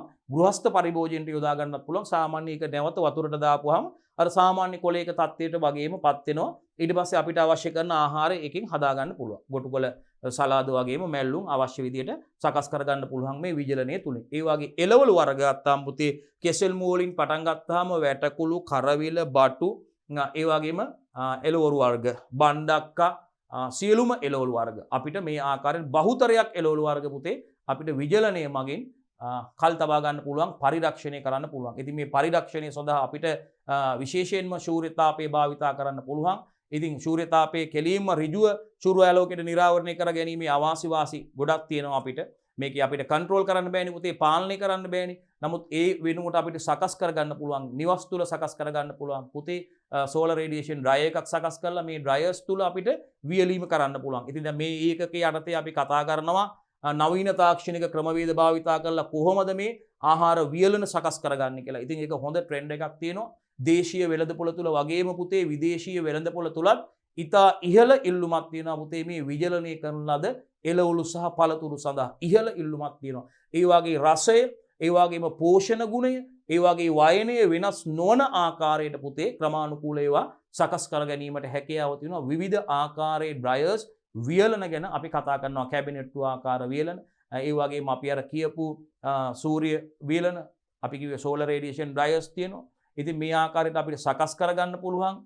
ඉතින් අපි ඉදිරියේදී කොහොමද ඒවා සකස් කරගන්නේ කියන එක ගැන කතා කරනවා. ඔබට මේක ව්‍යාපාරයක් වශයෙන් පටන් ගන්න පුළුවන්. ඔබ විශ්වවිද්‍යාල ගිහිල්ලා ඉගෙන ගත්තත්, උපාධියක් ලබා ගත්තත්, ඔබේ මේ උසස් පෙළ ජෛව පද්ධති තාක්ෂණ වේදිනේ හදාරලා ඉන්න දරුවෙකුට පුළුවන් හොඳ ව්‍යවසායකයෙක් වෙන්න. ඉතින් ව්‍යවසායකත්වයේ තුලින් ඔබට හැකියාව තියෙනවා. දැන් ඔබ වැටුපක් කරොත් දුවේ පුතේ ඔබ මාසෙට ඔබට වේතනයක් විතරයි ලැබෙන්නේ. වැටුප් වර්ධකයක් වර්ෂයකට පාසා වෙන්න පුළුවන්, පොඩි ගාණකින් වැඩි වෙන්න පුළුවන්. නමුත් ඔබ හොඳ ව්‍යවසායකයෙක් වුණොත් ව්‍යාපාරයක් පටන් අරන් ඔබට ලබන ලාභය ඔබ උපයන මුදල කොච්චරද කියන්න බෑ. ඔබ නොසිතූ ආකාරයේ ධනයක් මුදලක් ඔබට ලබා ගන්න පුළුවන්. ඒ වගේම ඔබ රැකියාවක් නොකොට මුදල් උපයන පුද්ගලයෙක් බවට පත් වෙනවා. ඒ හරහා ඔබේ ඒ ව්‍යාපාරය හරහා ඇතිවන රැකියා අවස්ථා මගින් බලන්නකෝ තරුණ අසහනය දුරු කරන්න පුළුවන්. රටේ දළදේශීය නිෂ්පාදනයට දායකත්වය ලබා දෙන්න පුළුවන්. ඔබ පමණක් නෙවෙයි ඉදිරි ඔබේ පරම්පරා ගණනාවක් සඳහාම හොඳ ආයෝජනයක් වෙනවා එවැනි ව්‍යවසායකත්වයක් ව්‍යාපාරයක් පටන් ගන්න. ඉතින් ඔබට ව්‍යාපාරයක් පටන් ගන්න පුළුවන් අවස්ථාව තියෙනවා පුතේ මේ ආහාර තාක්ෂණය වගේම විශේෂයෙන්ම ඉදිරියේදී අපි කතා කරනවා මේ නිෂ්පාදන සම්බන්ධයෙන් මොනවද අපිට මේ කරන්න තියෙන ව්‍යවසායකත්වය ඒකකයේ යටතේ ඔබ කොහොමද හොඳ ව්‍යවසායකයෙක් බවට පත් වෙන්නේ සහ කොහොමද ව්‍යවසායකයෙකුට අවශ්‍ය අනෙකුත් සේවාවන් මොනවද කියන එක අපි අවසන් ඒකකයේ යටතේ ව්‍යවසායකත්ව ඒකකයේ යටතේ කතා කරනවා. ඉතින් මේ ඒකකයේදීත් ඔබට මේ ආහාර පරිරක්ෂණ ක්‍රම අනුගමනය කරලා පුතේ ඇත්තටම අපේ රටේ හොඳ විභවයක් තියෙනවා. අපේ රට තුල මේ විවිධ දේශගුණික කලාපයන්ට යුතුව තියෙන භූෂමතාවයක් තියෙනවා අපේ රට තුල පුතේ. ඉතින් ඒ දේශගුණික කලාපවල අපේ රටට ආවේනික වෙච්ච එළවලු පළතුරු වගේම පුතේ අපේ රටට හඳුන්වා දුන්න එළවලු පළතුරු වගා කරනවා. ඉතින් මේවා පරිරක්ෂණය කරලා මේ අතිරික්තයක් තියෙන කාලයේදී එළවලු පළතුරු වැඩිපුර තියෙන කාලයේදී අපිට පුළුවන් මේවා පරිරක්ෂණය කරලා ඒ අර හිඟයක් තියෙන කාලයට මේවා ප්‍රයෝජනෙට ගන්න. දැන් පොලොස් ගෙඩියක් හොයාගන්න බැරි කාලා තියෙනවා. පොස් ගෙඩියක් ආසාවට හොයාගන්න බැරි කාලා තියෙනවා හැදෙන්නේ. නමුත් අර අපි අතිරික්තයක් තියෙන කාලයට ඒවා සංරක්ෂණය කරලා තියාගත්තොත් අපිට ඒවා නැවත ආහාරයට අර විදිහටම ගන්න පුළුවන්. ඉතින් ඒ සඳහා හොඳ ඉල්ලුමක් ඉහළ වෙළඳ පොලක් මාකට් එකක් දේශීය වෙළඳ පොළ තුල වගේම පුතේ විදේශීය වෙළඳ පොළ තුලත් අපිට හඳුනා ගන්න පුළුවන්. හරි. එහෙනම් අපි ආහාර පරිරක්ෂණයේ වැදගත්කම් හා අරමුණු කීපයක් කතා කරේ පුතේ. අවසන් වශයෙන් ආහාර ද්‍රව්‍ය වල අතිරික්තය අපත යාම වළක්වා ගැනීමට අපිට හැකියාව තියෙනවා. හොඳයි දරුවනේ අපි යමු ඉදිරියට. හරි. දරුවනේ මේ ඊට පස්සේ අපිට වැදගත් වෙනවා මේ ආහාර පරිරක්ෂණය ගැන කතා කරද්දී පුතේ විශේෂයෙන්ම අපි ආහාර පරිරක්ෂණයේ වැදගත්කම් සහ අරමුණු ගැන කතා කරද්දී පුතේ ඊළඟට මේ ආහාර පරිරක්ෂණය ගැන කතා කරද්දී දුවේ පුතේ අපිට ප්‍රධාන වශයෙන් වැදගත් වෙනවා මොනවද මේ ආහාර පරිරක්ෂණ මූල ධර්ම කියන එක දුවේ පුතේ. මේ ආහාර පරිරක්ෂණයේ මූල ධර්ම මොනවද කියන එක අපිට වැදගත් වෙනවා. ව්‍යුහගත මාදිරියේ ප්‍රශ්නයක අනිවාර්යෙන් ඔබෙන් අහන්න පුළුවන් ආහාර පරිරක්ෂණ මූල ධර්ම සඳහන් කරන්න කියලා. රයිට්? ආහාර පරිරක්ෂණ මූල ධර්ම සඳහන් කරන්න කියලා. ඒ වගේ බහුවර්ණ මාදිරියේ ප්‍රශ්නයක අහන්න පුළුවන් දුවේ පුතේ මේ ආහාර පරිරක්ෂණ මූල ධර්මයක් වනුයේ කියලා. ඒ බහුවර්ණ මාදිරියේ ප්‍රශ්නයකත් අහන්න පුළුවන්. ඒ වගේම රයිට්? ඉතාමත්ම වැදගත්. එතකොට මෙන්න මේ කරුණු විශේෂයෙන්ම අපිට වැදගත් තවත් සුවිශේෂිත කරුණක් තමයි පුතේ මෙන්න මේ ආහාර පරිරක්ෂණයේදී ඒ සඳහා භාවිතා වන මේ පරිරක්ෂණ මූල ධර්ම. පසුගිය අවුරුද්දක රචනා ප්‍රශ්නයක් ඇහුවා දුවේ පුතේ මේ සම්ප්‍රදායික ආහාර පරිරක්ෂණ මූල ධර්ම පැහැදිලි කරන්න කියලා. මේ සම්ප්‍රදායික ආහාර පරිරක්ෂණ ක්‍රමවලදී භාවිතා වන නැත්නම් සම්ප්‍රදායික ආහාර පරිරක්ෂණ ක්‍රම තුල අපිට අඳුර ගන්න පුළුවන් දැක ගන්න තියෙන ආහාර පරිරක්ෂණ මූලධර්ම පැහැදිලි කරන්න කියලා. ඒක නිසා පුතේ ඔබට මේ ආහාර පරිරක්ෂණ මූලධර්ම කියන්නේ මොනවද කියන එක ආහාර පරිරක්ෂණ මූලධර්ම වලදී මොකද්ද සිදු කරන්නේ කියන එක පිළිබඳව අනිවාර්යෙන් පුළුල් අවබෝධයක් අවශ්‍ය වෙනවා. මොකද බහුවර්ණ ප්‍රශ්න වලදී අහන්න පුළුවන්. ඒ වගේම ව්‍යුහගත මාදිලියේ ප්‍රශ්න වලදී අහන්න පුළුවන් පුතේ මේ කොටසට අදාළව. ඒ වගේම රචනා මාදිලියේ ප්‍රශ්න වලදී අහන්න පුළුවන් මේ ආහාර පරිරක්ෂණය සම්බන්ධයෙන්. රයිට්? දැන් කලින් අවුරුද්දක මේ අහුවනේ සම්ප්‍රදායික ආහාර පරිරක්ෂණ ක්‍රමවල තියෙන මූලධර්ම. දැන් නැවත මේ පාර අහන්න පුළුවන් නවීන ආහාර පරිරක්ෂණ ක්‍රමවේදවලදී ආහාර පරිරක්ෂණය සඳහා යොදා ගන්නා මූලධර්ම පැහැදිලි කරන්න කියලා අහන්න පුළුවන් පුතේ. රයිට්? අනිවාර්යයෙන් මේ විදිහට අහන්න පුළුවන්. හොඳයි පුතේ. එහෙනම් මේ ආහාර පරිරක්ෂණ මූලධර්ම යටතේ පුතේ එකක් තමයි පුතේ නිෂේධනය කිරීම. එකක් මොකද්ද පුතේ? නිෂේධනය කිරීම. අපිට කියන්න පුළුවන් ශුද්‍රජීවීන්ගේ ක්‍රියාකාරීත්වය නිෂේධනය කිරීම. එකක් නිෂේධනය කිරීම පුතේ. අනිත් එක තමයි පුතේ අක්‍රීය කරනවා නැත්නම් විනාශ කරලා දානවා. අක්‍රීය කරනවා නැත්නම් විනාශ කරලා දානවා පුතේ. ආහාර පරිරක්ෂණය කිරීමේදී ඉහත මූලධර්ම එකක් හෝ කිහිපයක් භාවිතා කරනවා. මෙන්න මේ මූලධර්ම එකක් හෝ කිහිපයක් තමයි පුතේ ආහාර පරිරක්ෂණයේදී භාවිතා කරන්නේ. ශුද්‍රජීවීන්ගේ ක්‍රියාකාරීත්වය නිෂේධනය කිරීමක්. එහෙම නැත්නම් අක්‍රීය කිරීමක්. එහෙම නැත්නම් පුතේ විනාශ කිරීමක්. අපි දන්නවා ජීවාණුහරණයේදී ආහාරයේ ඉන්න සියලුම ශුද්‍රජීවීන් විනාශ කිරීමක් සිදු කරනවා පුතේ. පැස්ටරීකරණයේදී අක්‍රීය තත්ත්වයට තේ ශුද්‍රජීවීන්ගේ බීජාණු ගබඩා කරලා තියෙනවා පුතේ. නැවත මේ පැස්ටරීකරණය කරන ලද කිරි අපි දන්නවා පුතේ සෙල්සියස් අංශක 10ට උෂ්ණත්වයේ බස්සලා සෙල්සියස් අංශක 4 පමණ උෂ්ණත්වයේ ගබඩා කරලා තියන්න අවශ්‍ය වෙනවා. ශීත ගබඩා කරන්න වෙනවා පුතේ. කිරි ශීතකරණය තුල තියන්න අවශ්‍ය වෙනවා. ඇයි මේ අක්‍රීය තත්ත්වයට සම්පූර්ණයෙන්ම මාධ්‍යීන ශුද්‍රජීවීන් විනාශ කරන්නේ නැහැ පුතේ. මේ ශුද්‍රජීවීන්ගේ බීජාණු අක්‍රීය තත්ත්වයට ගබඩා කරලා තියෙනවා. ඒ නිසා තමයි මේ තාප ප්‍රතිකාරයක් කරපු පැස්ටරීකරණය කරපු ආහාර නැවත ශීතනය කරන්න වෙන්නේ. උෂ්ණත්වයේ සෙල්සියස් අංශක 10ට විතර බස්සලා ඉමීඩියේට්ලි නැවත ඒගොල්ලෝ ශීත පහසුකම් නැත්තම් ශීතනය කරන්න ඕනේ. සෙල්සියස් අංශක 4 පමණ උෂ්ණත්වයට බස්සන්න ඕන උෂ්ණත්වයේ. ශීත කරන්න අවශ්‍ය වෙනවා. රයිට්? හරි. ඉතින් ශුද්‍ර ජීවීන් සම්පූර්ණයෙන්ම ජීවාණුහරණයේදී විනාශ කරනවා පුතේ. පැස්ටරීකරණයේදී අක්‍රීය තත්ත්වයටතේ ඒගොල්ලොන්ගේ ක්‍රියාකාරීත්වය අක්‍රීය කරලා තියෙනවා. ගබඩා කරනවා. ශුද්‍ර ජීවී ක්‍රියාකාරීත්වය නිෂේධනය කරනවා එක් අවස්ථාවක. ඉතින් මෙන්න මේ ආකාරයට ආහාර පරිරක්ෂණය කිරීම සඳහා පුතේ රයිට් මේ මූලධර්ම එකක් හෝ කිහිපයක් භාවිතා කරන්න සිදු වෙනවා පුතේ ආහාර පරිරක්ෂණයේදී. රයිට්? ඒකයි පුතේ ආහාර පරිරක්ෂණය කිරීමේදී ඉහත මූලධර්ම එකක් හෝ කිහිපයක් භාවිතා කරනවා. මෙන්න පුතේ එහෙනම් ආහාර පරිරක්ෂණයේ මූලධර්ම ටික නිෂේධනය කරනවා. අක්‍රීය නැත්තම් විනාශ කිරීම සිදු කරන්න පුළුවන්. නිෂේධනය කිරීම එහෙම නැත්නම් අක්‍රීය කිරීම හෝ විනාශ කිරීම සිදු කරන්න පුළුවන්. විශේෂයෙන්ම ශුද්‍ර ජීවීන් සහ ශුද්‍ර ජීවීන්ගේ ක්‍රියාකාරීත්වය එමගින් ආහාරයේ පරිරක්ෂණය වෙනවා. ශුද්‍ර ජීවී ක්‍රියාකාරීත්වයේ නිෂේධනය කිරීම තුළින් නැත්නම් සම්පූර්ණම ශුද්‍ර ජීවීන් විනාශ කිරීම මගින් රයිට් අපිට හැකියාව තියෙනවා ඒ ආහාර පරිරක්ෂණය කරන්න. අක්‍රීය කරන්නත් පුළුවන් ශුද්‍ර ජීවී ක්‍රියාකාරීත්වයේ අක්‍රීය කරනවා. ඒතර ආහාරය මත තවදුරටත් ශුද්‍ර ජීවී ක්‍රියාකාරීත්වයක් සිදු වෙන්නේ නැහැ. එමගින් ආහාර පරිරක්ෂණය කරන්න පුළුවන්. හරි.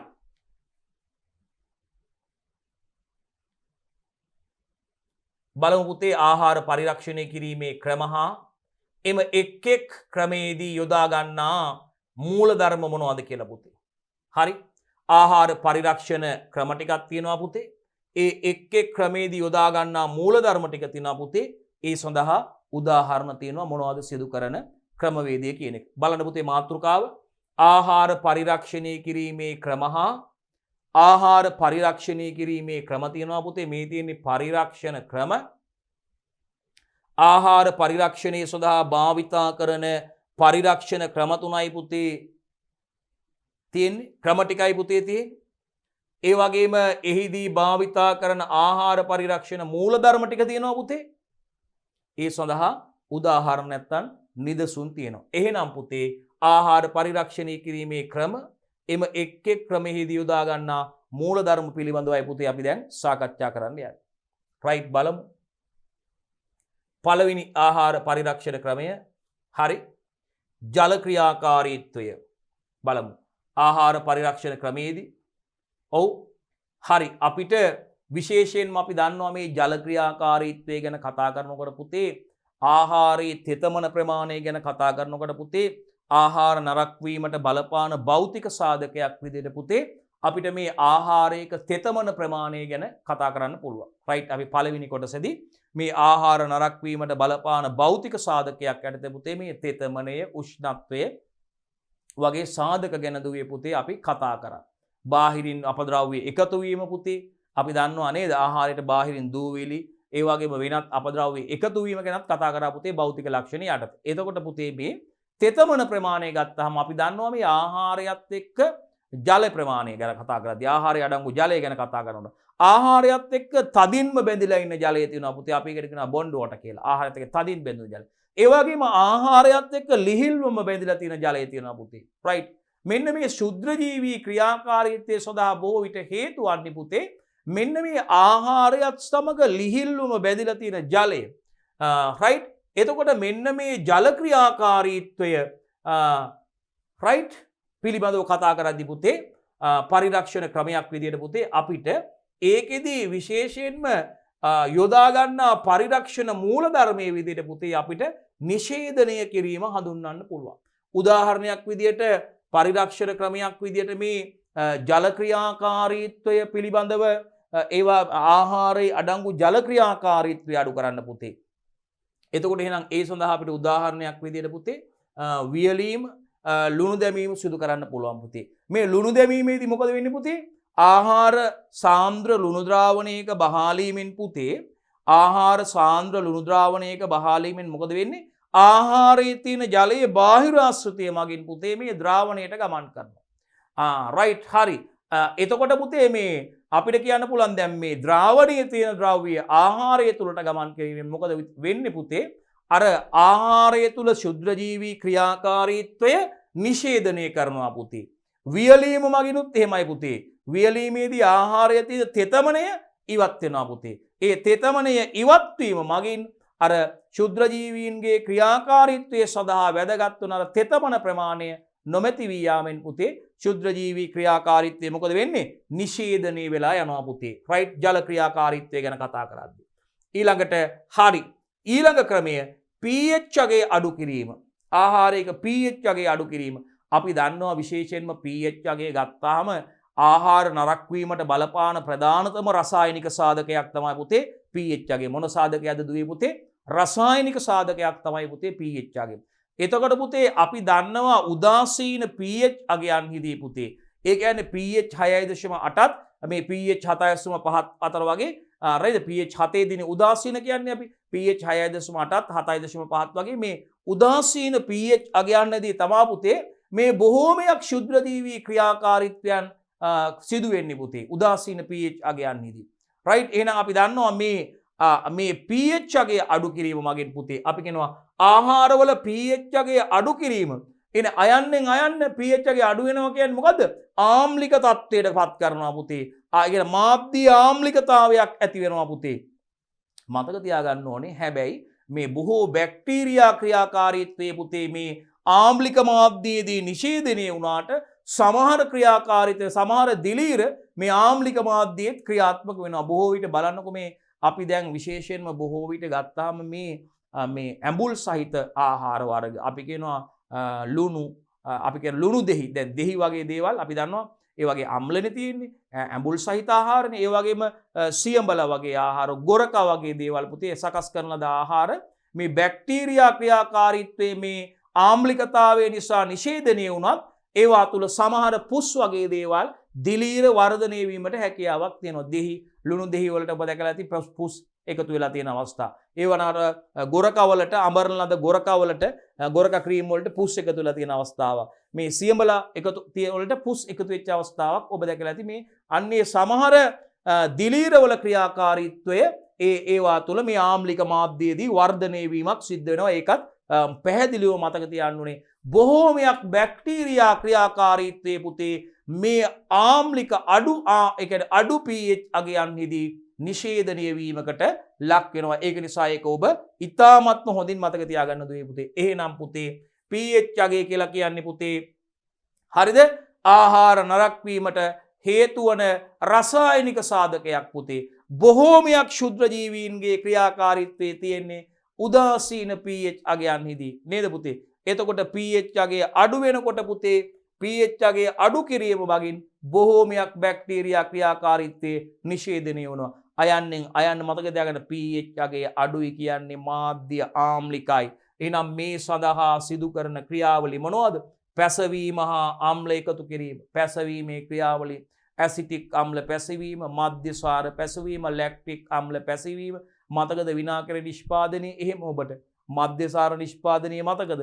ඉතින් ඒ වගේ අපි මාධ්‍ය මතකද ඒ ආකාරයට මේ පැසවීම මගින් ශුද්‍රජීවී ක්‍රියාකාරීත්වයේ නිෂේධනය වීමට හේතු වන ද්‍රව්‍ය ආහාර තුල නිපදවීම මගින් තමයි පුතේ ඒ ආහාර නරක් වීමට හේතු වන ශුද්‍රජීවී ක්‍රියාකාරීත්වයේ නිෂේධනය වෙනවා. ඒ ක්‍රියාව සිදු කරන්නේ ශුද්‍රජීවියෙක් බැක්ටීරියාවක් මගින් පැසීම සිදු කරන්න ඊට අදාළව. එමගින් මොකද කරන්නේ? ශුද්‍රජීවී ක්‍රියාකාරීත්වය අහිතකර ශුද්‍රජීවීන්ගේ ක්‍රියාකාරීත්වය නිෂේධනය වීමට හේතු වන මාධ්‍යයක් තත්ත්වයක් ආහාරය තුල ගොඩනැගීමයි පුතේ සිද්ධ වෙන්නේ. ආහාරය තුල ගොඩනැගීමයි ආදරණීය දුවේ පුතේ සිද්ධ වෙන්නේ. එහෙනම් මතක තියාගන්න pH අගය අඩු කිරීම පරිරක්ෂණ ක්‍රමයක්. pH අගය අඩු කිරීමෙන් මාධ්‍ය ආම්ලික වෙනවා. එහෙනම් ඒ සඳහා පැසවීම සහ අම්ල එකතු කිරීම සිදු කරන්න පුළුවන්. පැසවීමේ පරිරක්ෂණ ක්‍රියාවලිය ගැන අපි කතා කරනවා පුතේ. මධ්‍යසාර පැසවීම, ඇසිටික් අම්ල පැසවීම ගැන අපි කතා කරනවා. විනාකිර නිෂ්පාදනය ගැන කතා කරනකොට අපි ඒවා විස්තරාත්මකව මේ පැසවීමේ ක්‍රියාවලිය ගැන දුවල පුතාලත් එක්ක කතා කරනවා පුතේ. ලැක්ටික් අම්ල පැසවීම නේද පුතේ? ඒවා ගැන කතා කරනවා. හරි. එහෙනම් ඒකෙදිත් නිෂේධනය කිරීමයි පුතේ සිදු කරන්නේ. පරිරක්ෂක එකතු කිරීම. අන්න බලන්න පරිරක්ෂක එකතු කිරීම. ආහාර පරිරක්ෂක ද්‍රව්‍ය එකතු කිරීම විදිහට මේ සාන්ද්‍රීකරණය අපිට හඳුන්වන්න පුළුවන් පුතේ. සාන්ද්‍රීකරණය හඳුන්වන්න පුළුවන්. පරිරක්ෂක එකතු කරනවා පුතේ. උදාහරණ ඒකිනුත් කරන්නේ පුතේ පරිරක්ෂක එකතු කිරීමනුත් සිදු කරන්නේ නිෂේධනය කිරීමක් ක්‍රියාකාරීත්වයේ ශුද්‍ර ජීවීන්ගේ. උදාහරණයක් විදිහට අපිට ඒක සාන්ද්‍රීකරණය හඳුන්වන්න පුළුවන් පුතේ. රයිට්. සාන්ද්‍රීකරණයේදී අපි මේ සාන්ද්‍ර ද්‍රාවණ එකතු කිරීම සිදු කරනවා. ඔබට මතකයක් ඇති මේ පැණි ද්‍රාවණවල අපි මතකද මේ බහාලීම සිදු වෙනවා දරුවනේ. ඒකෙදිත් විශේෂයෙන්ම අපි අර කියපු ක්‍රියාවලියයි සිදු වෙන්නේ ආහාරයේ තියෙන ජලය ද්‍රාවණයට ගමන් කරනවා. ඒ ද්‍රාවණයේ දේව ආහාරයට ගමන් කිරීම මගින් ආහාරයේ පරිරක්ෂණය වෙනවා. ඒකෙදිනුත් ආහාරයේ ශුද්‍රජීවී ක්‍රියාකාරීත්වය නිෂේධනය වීමක් සිදු වෙන්නේ දුවේ පුතේ. රයිට්. ඊළඟට අඩු උෂ්ණත්ව භාවිතය. අඩු උෂ්ණත්ව භාවිතය සඳහා ආහාර ශීතනය සහ අධිශීතනය සිදු කරනවා පුතේ. ආහාර හා ශීතනය සහ අධිශීතනයනුත් සිදු වෙන්නේ පුතේ ඒ පහළ උෂ්ණත්වවලදී පුතේ ශුද්‍රජීවී ක්‍රියාකාරීත්වය නිෂේධනය වීමක් සිද්ධ වෙන්නේ පුතේ. රයිට්. ශීතනය සහ අධිශීතනය නේද ඩීප් ෆ්‍රීස් කරන එක පෝෂන් කරන නේද පුතේ. අපි කියනවා මේ විශේෂයෙන් බ්ලාස්ට් ෆ්‍රීස් කරනවා නේද පුතේ. ඒ වගේම ඩීප් ෆ්‍රීස් කරනවා. රයිට්. සෙල්සියස් අංශක 18ටත් වඩා අඩු 18ට ඍණ 18ක පමණ උෂ්ණත්වයට නේ බ්ලාස්ට් ෆ්‍රීස් කරන්නේ අපි. රයිට්. ඉතින් මේ ආකාරයට අඩු උෂ්ණත්ව භාවිතය මගිනුත් සිදු කරන පරිරක්ෂණ මූලධර්මය තමයි ශුද්‍රජීවී ක්‍රියාකාරීත්වය. ඒවා ඒ උෂ්ණත්වයේදී නිෂේධනය කිරීම පුතේ. ඉතින් අඩු උෂ්ණත්ව භාවිතය මගින් ශීතනය හා අධිශීතනය ඒ සඳහා උදාහරණ විදියට අපිට දක්වන්න පුළුවන්. ඊළඟට දුවේ පුතේ අක්‍රීය කිරීම නැත්නම් විනාශ කිරීම. මේ අක්‍රීය කිරීම සහ විනාශ කිරීම කියන මූලධර්මය සඳහා අනුගමනය කරන මේ පරිරක්ෂණ ක්‍රමවේද විදියට පුතේ අපිට මේ තාප ප්‍රතිකාර කිරීම හඳුන්වන්න පුළුවන් පුතේ. ඒ වගේම ප්‍රවිකිරණයත් හඳුන්වන්න පුළුවන් පුතේ. තාප ප්‍රතිකාර කිරීම සහ ප්‍රවිකිරණය. අපි දන්නවා පුතේ විශේෂයෙන්ම ප්‍රවිකිරණයේදී විකිරණශීලී මූලද්‍රව්‍ය භාවිතා කරලා නේද පුතේ. ඇල්ෆා ගැමා බීටා කිරණ ඔබට මතක ඇති. ඇල්ෆා කිරණ ගැමා කිරණ එහෙම ඔබට මතක ඇති නේද පුතේ. ඒ සඳහා අපි සමස්ථානික භාවිතා කරනවා. CCM වල සමස්ථානික භාවිතා කරනවා පුතේ. අපි එකම මූලද්‍රව්‍යයේ වෙනස් ස්කන්ධ වල තමයි පුතේ සමස්ථානික කියලා අපි කියන්නේ. රයිට්. මෙන්න මේ වගේ විකිරණශීලී මූලද්‍රව්‍ය මගින් නිකුත් වන කිරණ මගින් පුතේ ශුද්‍රජීවී ක්‍රියාකාරීත්වය විනාශ කිරීමක් සිදු කරන්නේ පුතේ. රයිට්. ඒ සඳහා අපිට ඒ වගේම අක්‍රීය කිරීම වගේ ක්‍රියාවලි සඳහා අපිට තාප ප්‍රතිකාර ක්‍රම භාවිතා කරනවා. ඒ කියන්නේ ජීවාණු හරණය සහ පැස්ටරීකරණය වැනි ක්‍රමවේද පුතේ අපිට භාවිතා කරන්න පුළුවන්. අපි දන්නවා පැස්ටරීකරණයේදී ශුද්‍රජීවී ක්‍රියාකාරීත්වය අක්‍රීය කරනවා. ඒ කියන්නේ ඒකේ මූලධර්මය තමයි අක්‍රීය කිරීම. ශුද්‍රජීවීන්ගේ බීජාණු අක්‍රීය තත්වයට තේ ගබඩා කරලා තියෙනවා පුතේ එතනදී. රයිට්. එහෙනම් පුතේ ප්‍රධාන මේ පරිරක්ෂණ මූලධර්මයේ විදියට අක්‍රීය කිරීම ඒ වගේම විනාශ කිරීම. අපි දන්නවා ජීවාණු හරණයේදී මාධ්‍යයේ ඉන්න ආහාරයේ ඉන්න සියලුම ශුද්‍ර ජීවීන් විනාශ කරනවා පුතේ. මේ ජීවාණු හරණයේ ආකාර දෙකකට කරන්න පුළුවන් පුතේ. ආහාරයේ සහ ආහාර ඇසුරුම වෙන වෙනම ජීවාණු හරණය කරන්න පුළුවන් පුතේ. ආහාරයේ ඇසුරුම තුල ඇසිරීමෙන් පස්සේ ආහාරය හා ඇසුරුම කියන දෙක එකවර ජීවාණු හරණය සිදු කරන්න පුළුවන් පුතේ. එතකොට ජීවාණු හරණයේදී මේ මාධ්‍ය සියලුම ශුද්‍ර ජීවීන් විනාශ කිරීමක් සිදු කරනවා දුවේ පුතේ. ඒ වගේම පැස්ටරීකරණයේදී දුවේ පුතේ සිදු වෙන්නේ මේ ආහාර නරක වීමට බලපාන ශුද්‍ර ජීවීන්ගේ ක්‍රියාකාරීත්වය මොකද කරන්නේ පුතේ අක්‍රීය තත්ත්වයට තේ ඒවා ගබඩා කරලා තියෙනවා. රයිට්. එහෙනම් අක්‍රීය කිරීම විනාශ කිරීම ඒ සඳහා භාවිතා කරන පරිරක්ෂණ ක්‍රමය තමයි පුතේ තාප ප්‍රතිකාර කිරීම සහ ප්‍රවිකිරණය. හොඳයි පුතේ. එතකොට රයිට් මේ මූලධර්මයේ අක්‍රීය කිරීම විනාශ කිරීම ඒ සඳහා පරිරක්ෂණ ක්‍රම විදිහට පුතේ මේ ශුද්‍රජීවී ක්‍රියාකාරීත්වය අක්‍රීය කිරීම සහ විනාශ කිරීම සඳහා පුතේ කෙලින්ම තාප ප්‍රතිකාර ක්‍රම භාවිතා කරන්න පුළුවන් පුතේ. ඊට අමතරව ප්‍රවිකිරණය භාවිතා කරන්න පුළුවන්. විකිරණ භාවිතයෙන් ඒකේ වාසිතා අවාසිත තියෙනවා. ජනතාව අතර විරෝධතා ඇති වෙන්න පුළුවන් මේ විකිරණ භාවිතයේදී. ඒ වගේම අපි විකිරණේ නැත්නම් ප්‍රවිකිරණය කියන්නේ සිසිල් ජීවාණු හරණය පුතේ. ඒකෙදි තාපේ භාවිතා කිරීමක් කරන්නේ නැහැ පුතේ. රයිට්. මේකට අපි ප්‍රවිකරණය ගැන කතා කරද්දී කතා කරනවා ඒක සිසිල් ජීවාණුහරණය කියලා කියන්නේ ප්‍රවිකරණය. ඒ කියන්නේ අපි විකිරණශීලී මූලද්‍රව්‍ය භාවිතා කරලා පුතේ ඒවයින් නිකුත් කරන කිරණ මගින් පුතේ මේ ශුද්‍ර ජීවි ක්‍රියාකාරීත්වයේ විනාශ කිරීමක් සිදු කරන්නේ. හැබැයි සමහර විට මේ සඳහා ශුද්‍ර ජීවීන් ප්‍රතිරෝධයක් ගොඩනගා ගන්න පුළුවන්. ඒ වගේම බොහෝමයක් අපි දැන් ශුද්‍ර ජීවීන්ට මේක පුළුවන් මේ හැකියාව වුණාට මේකෙන් පුතේ මතක තියාගන්න සමහර ඊස්ට් දෙඩීරි විශේෂ සහ ඒ වගේම වෛරස පුතේ අපිට මේ ප්‍රවිකරණය මගින් විනාශ කරන්න හැකියාවක් නැහැ. ඉතින් ඒකේ වාසිත් තියෙනවා මේ ප්‍රවිකරණේ සිසිල් ජීවාණුහරණය කියන්නේ අවාසිත් තියෙනවා සාමාන්‍ය වැඩිපුර වේදමක් යනවා. අපි ඒක අදාළ තැනදී කතා කරමු. ප්‍රවිකරණයට එනකොට මෙතන යන්තම් පොඩ්ඩක් හඳුන්වලා දෙන්න දැනගන්න කිව්වහම ඇති. තාප ප්‍රතිකාර ක්‍රම විදිහට සිදු කරන ක්‍රියාවලිය ඔයගොල්ලෝ දන්නවා දැන්ටමත් තාප ප්‍රතිකාර ක්‍රියාවලියේදී වෙන්නේ ජීවාණුහරණය සහ පැස්ටරීකරණය. රයිට්? පැස්ටරීකරණය අපි දන්නවා ආකාර දෙකකින් සිද්ධ වෙනවා පුතේ. රයිට්? වැඩි උෂ්ණත්ව අඩු කාල ක්‍රමය සහ අඩු උෂ්ණත්ව වැඩි කාල ක්‍රමය යටතේ කරනවා. ඒකත් අපි පැස්ටරීකරණ ක්‍රියාවලියට ආපුවාම එතනදී ඒක සාර්ථකව කතා කරන්න බලාපොරොත්තු වෙනවා. රයිට්? මෙතනදී අපි කතා කරේ පුතේ මේ ආහාර පරිරක්ෂණය කිරීමේ ක්‍රම හා එම එක් එක් ක්‍රමෙහි යොදා ගන්නා මූල ධර්ම සම්බන්ධයෙන් තමයි පුතේ මෙතනදී දුවල පුතාලත් එක්ක අපි කතා කරේ. රයිට්? අපි යමු ඉදිරියට. බලන්න මේ බ්ලාංචීකරණයේ හෙවත් සුබ්‍රීකරණයේ බ්ලාංචින් ආහාර පරිරක්ෂණය කිරීමට පෙර සිදු කරන పూర్ව ප්‍රතිකාර ක්‍රමයක්. අන්න බලන්නකෝ. රයිට්?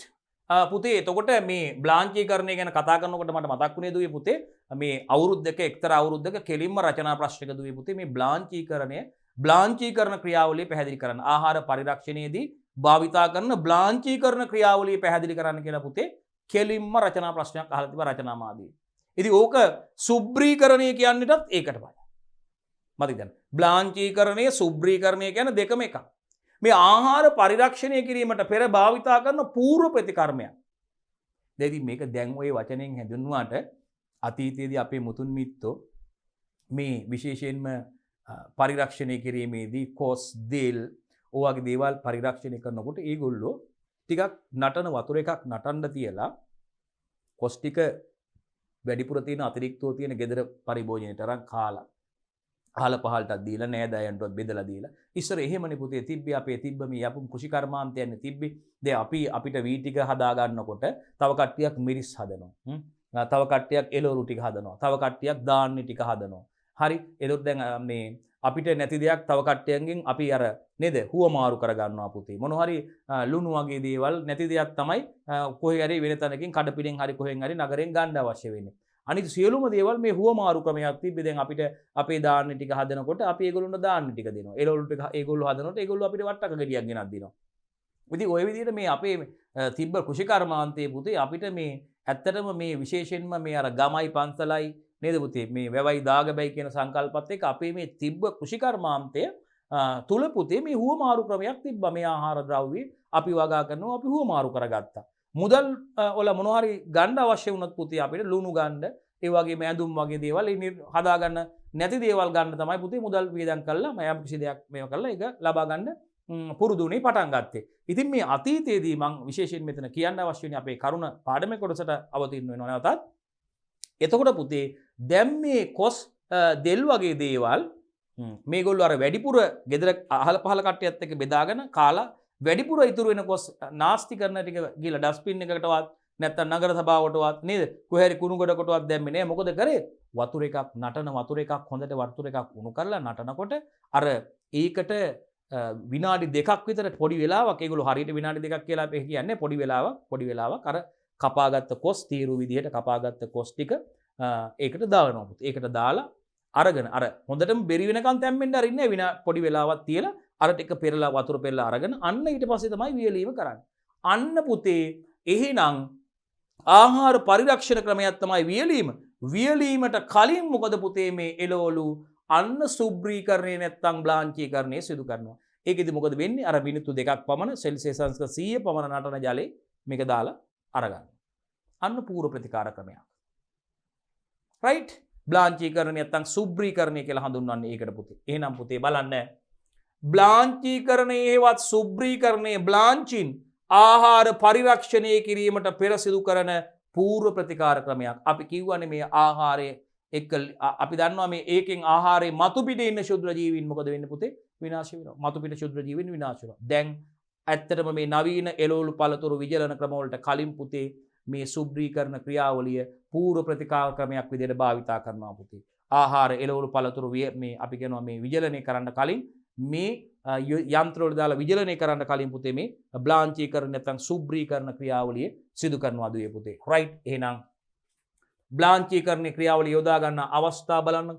එළවලු පළතුරු වියලීම, ඒ වගේම ටින් කිරීමට පෙර සැමන් ටින් කිරීම. ඒවා විශේෂයෙන්ම අපි දන්නවා මේක මේ මාළු නේද පුතේ? මාළු අපි මොකද කරන්නේ? පිරිසුදු කරගත්ත මාළු අපි දන්නවා මේකෙදි මේ අර අපි නටන ජලයේ මිනිත්තු කිහිපයක් තියලා ගන්නවා. පරිරක්ෂණ ක්‍රමයක් විදියට නේද පුතේ? දැන් ටින් කිරීමේදීත් මේ බ්ලාන්චීකරණය කරනවා. අපි ඊට අමතරව අපි කතා කරේ එළවලු හා පළතුරු වියලීමට කලින් පූර්ව ප්‍රතිකාර ක්‍රමයක් විදියට මේ බ්ලාන්චීකරණය නැත්නම් සුබ්‍රීකරණය සිදු කරනවා. ටින් කිරීමට පෙර සිදු කරනවා පුතේ. ඒ වගේම අධිශීත කිරීම ඩීප් ෆ්‍රීස් කරනවා කියන්නේ අපි ආහාර අධිශීත කිරීම වැනි පරිරක්ෂණ ක්‍රමවලදී පුතේ මේ පරිරක්ෂණ ක්‍රම අනුගමනය කරන්න කලින් පූර්ව ප්‍රතිකාරකයක් විදියට එළවලු පළතුරු අර කැබලි වලට කපලා මේවා පරිරක්ෂණය කරන්න කලින් විශේෂයෙන් එළවලු අර නටන ජලයේ මිනිත්තු 2ක පමණ කාලයක් තියලා ගන්න. ඒකෙන් අර ආහාරයේ මතු පිට ඉන්න ශුද්‍ර ජීවී ක්‍රියාකාරීත්වය නිෂේධනය කරන්න ඒක හේතුවක් වෙනවා පුතේ. රයිට්. එහෙනම් මතක තියාගන්න මේ බ්ලාන්චීකරණය සහ නැත්නම් බ්ලාන්චීකරණය නැත්නම් සුබ්‍රීකරණ ක්‍රියාවලිය ආහාර පරිරක්ෂණය කිරීමට පෙර සිදු කරන පූර්ව ප්‍රතිකාර ක්‍රමයක් විදිහට කරන්නේ. ඒකේ විශේෂයෙන්ම ආහාරයේ මතු පිට ඉන්න ශුද්‍ර ජීවී ක්‍රියාකාරීත්වය නිෂේධනය වෙනවා, විනාශ වෙලා යනවා පුතේ එකේ. රයිට්. ඒ වගේම මේ බ්ලාන්චීකරණ ක්‍රියාවලිය යොදා ගන්න අවස්ථාව විදිහට පුතේ අපිට එළවලු හා පළතුරු වියලීම මතක තියාගන්න. බහුවර්ණ මාදිලි ප්‍රශ්නකේ ව්‍යුහගත මාදිලි ප්‍රශ්නක කෙලින්ම හයි බ්ලාන්චීකරණ නැත්නම් සුබ්‍රීකරණ ක්‍රියාවලිය යොදා ගන්න අවස්ථා සඳහා උදාහරණ සඳහන් කරන්න කියලා. එළවලු පළතුරු වියලීමේ ක්‍රියාවලියදී ටින් කිරීම, ඒ වගේම අධිශීත කිරීම වැනි සිදු කර පරිරක්ෂණ ක්‍රමවලදී මේ ක්‍රියාවලිය පරිරක්ෂණය සිදු කරන්න පෙර පූර්ව ප්‍රතිකාරකයක් විදියටයි බ්ලාන්චීකරණය නැත්නම් පුතේ සුබ්‍රීකරණය යොදා ගැනීම සිදු වෙන්නේ. රයිට්. සුබ්‍රීකරණයේ මූලධර්මයට යම් පුතේ අපි අන්න බලමු. මොකද්ද මේ සුබ්‍රීකරණය කතා කරලා විතරක් මදි.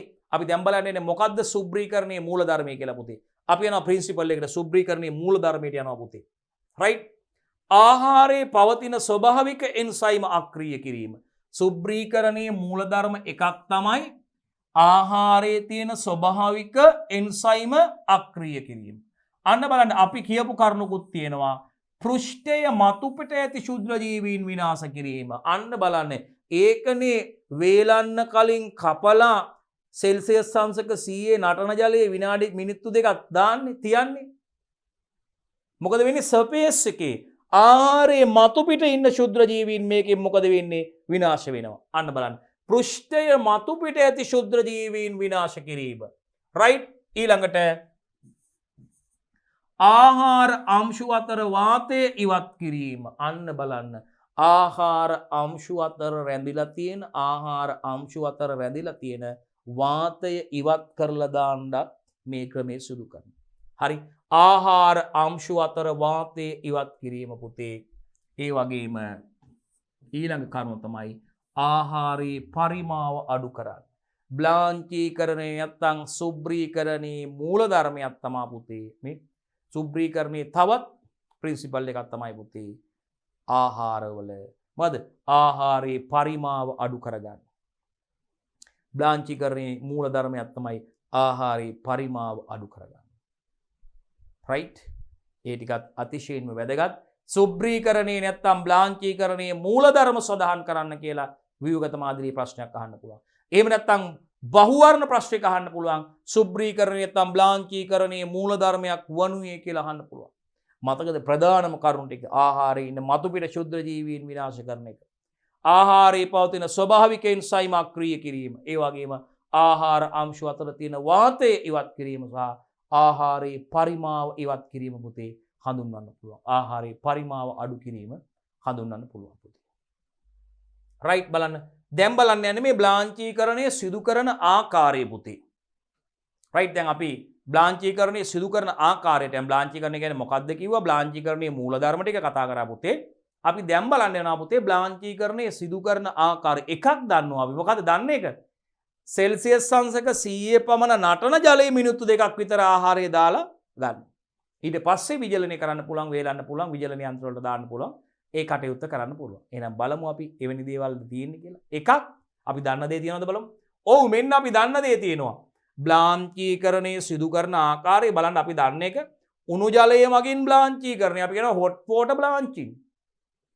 උණු ජලය මගින් බ්ලාන්චීකරණය කරන්න පුළුවන් පුතේ. අපි කියන එකට hot water blanching කියලා අංක 1. අංක 2 හුමාලය මගින් බ්ලාන්චීකරණය කරන්න පුළුවන් පුතේ.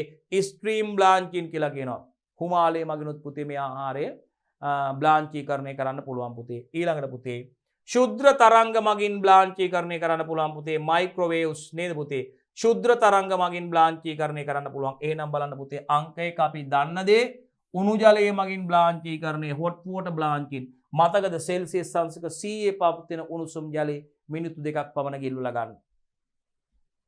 2 හුමාලය මගින් බ්ලාන්චීකරණය කරන්න පුළුවන් පුතේ. අපි කියනවා ස්ටීම් බ්ලාන්චින්. හුමාලය මගින් බ්ලාන්චීකරණය කරන්න පුළුවන් පුතේ. රයිට්. හුමාලයට නිරාවරණය කිරීම. ඊළඟට පුතේ මයික්‍රෝවේව්ස් මගින් නැත්තම් ශුද්‍ර තරංග මගින් බ්ලාන්චීකරණය කරන්න පුළුවන් පුතේ. ශුද්‍ර තරංග මගින් බ්ලාන්චීකරණය කරන්න පුළුවන්. රයිට්. ඒකත් මතක තියාගන්න. එහෙනම් මේ කතා කරේ බ්ලාන්චීකරණය සිදු කරන ආකාරයේ ප්‍රධාන ආකාර 3යි පුතේ. උණු ජලය මගින් බ්ලාන්චීකරණය කරන්න පුළුවන් පුතේ. හුමාලය මගින් බ්ලාන්චීකරණය කරන්න පුළුවන් පුතේ. ශුද්‍ර තරංග මගින් බ්ලාන්චීකරණය කරන්න පුළුවන්. අනිවාර්යයෙන්ම ව්‍යුහගත මාදිරියේ ප්‍රශ්නයක 6 පුතේ. රයිට්. උණු ජලය මගින් බ්ලාන්චීකරණය සිදු කරන ආකාරය බලන්නකො හරියටම හරිනේ. hot water blanching කොහොමද කරන්නේ? අපි කියූප එකමයි තියෙන්නේ පුතේ. ඒ නිසා බලමු. මේකෙදි පුතේ ආහාර රයිට් උණු ජලය. උණු ජලය කියපුවම උෂ්ණත්වය සඳහන් කරන්න ඕනේ පුතේ.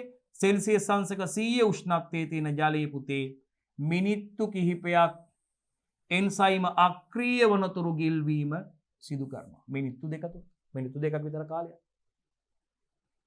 ගොඩක් වෙලා තියන්නේ පුතේ. ගොඩක් වෙලා තිබ්බොත් ඒක මේ අර ඒකේ තියෙන ස්වභාවය වෙනස් වෙන්න පුළුවන්. ඉහිරලා වගේ යන්න පුළුවන්. සාමාන්‍යයෙන් තියෙන ස්වභාවය අපි පවත්ව ගන්න එපා. ඒක නිසා මිනිත්තු 2-3ක් මිනිත්තු 2ක් වගේ ප්‍රමාණයක් තමයි ඒ ආකාරයට අපි ගිල්ලලා තියෙන්නේ. උණු ජලය සමග බ්ලාන්චීකරණය සිදු කරන ආකාරය පුතේ hot water blanching එකේදී කරන්නේ අපි කියපු දෙයමයි. ආහාරයේ උණු ජලය කියන්නේ සෙල්සියස් අංශක 100 පමණ තියෙන ජලය කියලා ප්‍රකාශ කරන්න පුතේ. මිනිත්තු 2ක් නැත්නම් මිනිත්තු කිහිපයක් එන්සයිම අක්‍රීය වනතුරු ගිල්ලුව තිබෙ. මිනිත්තු 2ක් පමණ වගේ තමයි නිම කාලේ පුතේ.